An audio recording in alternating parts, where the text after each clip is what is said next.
Hello everyone, welcome back to our ongoing journey into becoming a cybersecurity engineer.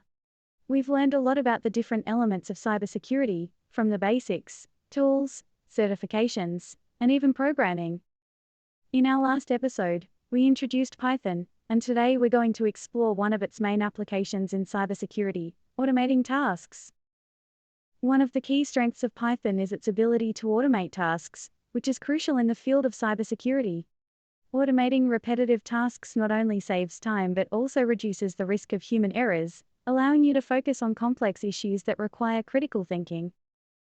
Let's take a real-world example. Remember the 2013 Target data breach, where hackers stole credit card and personal data from up to 110 million customers. Post-incident analysis revealed that cybersecurity teams were overwhelmed with alerts, many of which turned out to be false positives. This is where automation could have made a significant difference. Python scripts could have been used to sift through these alerts, separating the real threats from the false positives.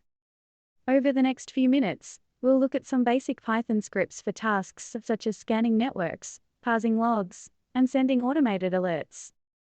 While we won't be writing complex automation programs today, it's a step towards understanding how Python can be used in real-world cybersecurity scenarios. Remember, automation doesn't replace human judgment in cybersecurity. Instead, it augments it. As cybersecurity expert Bruce Schneier once said, security is not a product, but a process.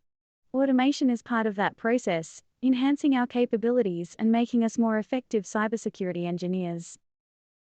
Thank you for joining me in today's episode. I hope it provided a valuable insight into the practical uses of Python in cybersecurity. Don't forget to like, subscribe, and leave your thoughts in the comments below. I'm looking forward to seeing you in our next episode where we'll dive deeper into the applications of Python in cybersecurity. Until then, keep learning and stay secure.